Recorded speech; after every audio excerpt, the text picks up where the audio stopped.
Nitombo aminareo anie ny fahasoavana sy ny fiadanana avy amin'Andriamanitra raitsika sy avy amin'ny Jesosy Kristy, ilay manana fahefana rehetra an-danitra sy le tehintsika amin'ny fitiavana mandrakizay. Amen. Velom-piderananao mandrakariva amin'ny fomam-pananay Tompo, fa sitraka ao mandrakaketiny ny atonga anay ho vavolombelonao sy hanambara ny teninao ary atonga anay koa tsy hanatahotra fa ho feno fahasahiana hanambara ny teninao sy hanana fahavononana trany hanao ny sitraponao. Dia meo anay rehetra zany ka tsy menatra ny vavolombelonao zay amin'ity toloandro ity, sady hanao ny sitraponao amin'ny zavatra rehetra eo ambany fitarian'ny fananao masina. Dia meo anay ndray Tompo amin'ny teninao ho taridalana anay amin'ny anaovanay zay kasitrahanao amin'ny toloandro ity. Amin'ny anaranao Jesosy, teny tonga nofo naovanay izany vavaka izay. Amen. Ny filazantsara araka Matio 7 no anjara mofinaina ho antsika amin'ity andro zoma 30 Jolay 2024 ity. Matio 7 andiny 12 ka hatramin'ny 20 amin'ny anaran'i Jesosy. Ary no ny tsangatsangana teny amoron'ny ranomasin'i Galilea Jesosy dia nahita olona mirahalahy. Dia Simona izay atao hoe Petera sy an'ilay rahalahy nanarato teny amin'ny ranomasina. Fampanarato izy. Toy Jesosy taminy: andeha anaraka fa ataoko mpanarato olona ianareo. Tena andao niarato niaraka tamin'izay izy ka nanaraka azy. Ary mbola nandroso izy dia nahita olona mirahalahy hafa koa, dia Jakoba zanak' Zebedio sy Jona rahalahy izay niarany mipetraka tamin'ny Zebedio iray teo an-tsambo kely ka nanamboatra ny aratony ary niantso azy mirahalahy izy dia nandao ny sambo kely sy ny ray niaraka tamin'izay izy ka nanaraka azy. Nay masonao manamasinanay amin'ny fahamarinana ny teninao ny fahamarinana. Amen.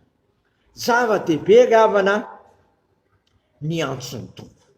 Zava-dehibe ny antson'ny Tompo satria eto dia lazainy hoe andeha anaraka fa ataoko mpanarato olona ianareo. 5:20 tapany faharoa misy an'izany eto amin'ity lahatsoratra masina ity. Andeha anaraka fa ataoko mpanarato olona ianareo. Ny mpanarato dia maka nitondra vao anaty ranomasina dia na ao anaty rano dia tondra azy aty ivelany.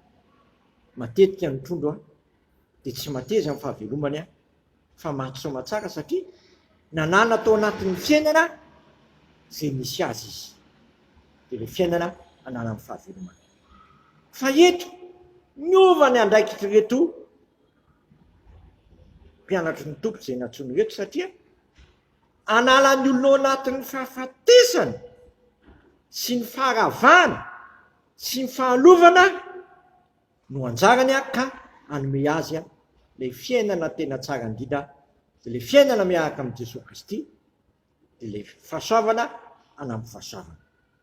Ka tsy magaga raha lozany reto olona reto avokoa niasa mandarany, raha niasa mandarany ihany fa ny ray aman-dreny koa ny lozany niaraka tamin'izay dia nanaraka an'i Jesosy izy dia raha mamaky ny soratra masina tsara tsika dia olona marobe no voataona ny Petera hanaiky an'i Jesosy ho Tompo sy mpamonjy satria nanaiky miboaky ny Tompo izy ka nandao ny aratony nandao ny ray aman-dreniny nandao ny asa mandarany fa nanolo tena feno ho an'i Jesosy ka nataon'i Jesosy mpanarato olona. Izaho sy ianao koa tsy nanapa-kevitra hanolo tena ho an'ny Tompo hanao asa fanompon'ny mpitandrina ohatra, na asa fanompon'ny mpiandry, na asa fanompon'ny diakona, na olona, na tompona andraikitra amin'ny fiangonana, aza atao ambanin-javatra ny antson'ny Tompo. Ataovy zava-dehibe ao anatrehanao ny antson'ny Tompo satria hanalana ny olona ao anatin'ny fahafatesana sy ny faharavana sy ny tsy fisym-piainana no nentson'ny Tompo anao ka mpandrosany ireny olona ireny ho amin'ny fahatsarana miaraka aminay Andriamanitra mpanao tsara sy mamia azy ilay tena fiainana, dia ilay fiainana hanampy fahasoavana ny fiainana manontolo satria fahasoavana hanampy fahasoavana no fiainanao rehefa miaraka amin'ny Jesosy ianao satria ny fahasoavana sy ny fahamarinana dia tonga amin'ny alalan'i Jesosy. Tonga tokoa izany satria Jesosy vonona mindra fo aminao ary hitondra anao ho amin'ny fahatsarana sy ny tena fiainana dia le fiainana manak'izay zay eo amin'Andriamanitra irery ihany misy azy. Ko amin'ity andro ity alao hirariavana fa zava-dehibe ny tsy ny tompo anao dekonina io, zava-dehibe ny tsy ny tompo anao mpiandro io, zava-dehibe ny tsy ny tompo anao tompona naiky io, ka maiza mandany zavatra ataovy lara-pamena ny antsony tompo tanterao ny asan'Andriamanitra fa ho Jesosy indray maka ka tsao aloha ny fanjakan'Andriamanitra sy ny fahamarinana dia nampy anao ny zavatra rehetra. Ny zavatra rehetra miara-miasa ho an'izay tian'Andriamanitra sy izay tian'Andriamanitra. Ko amin'ity androany ity mety zasy ianao hitaona olona maro an'i Kristy fa raha misy olona anakay tonga anatrehan'Andriamanitra dia izao no lazain'ny soratra masina izy fifaliana lehibe anan-tany.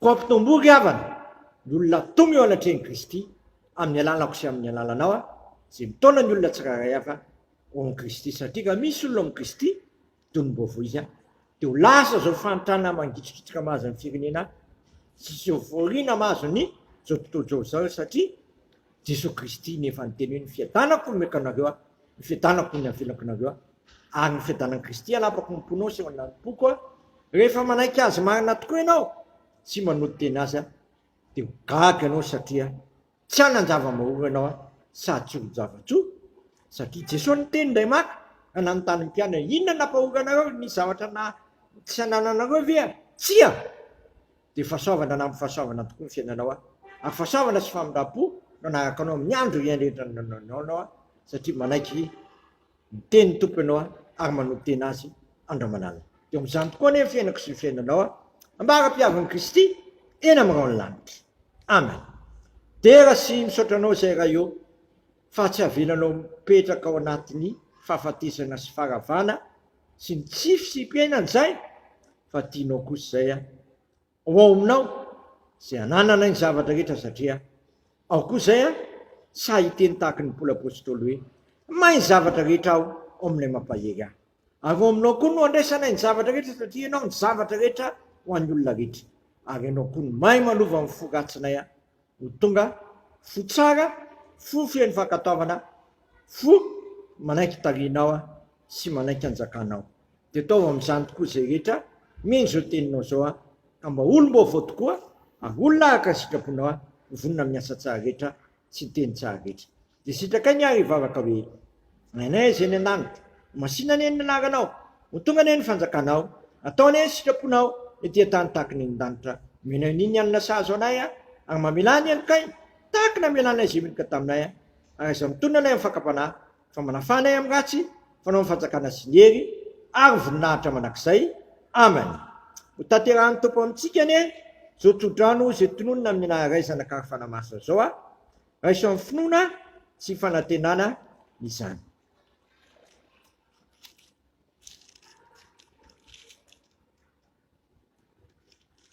Ary Andriamanitry ny fanantenana amena anareo amin'ny fifaliana sy fiadanana rehetra amin'ny finoanareo mbo hitombonareo amin'ny fanantenana noho ny herin'ny fanamasina dia manekery ataon'ny tompo ho mpanarato olona ianao satria tian'Andriamanitra ho tonga eo anatrehany avokoa ny olona rehetra.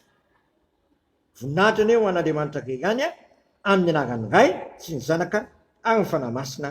Amen.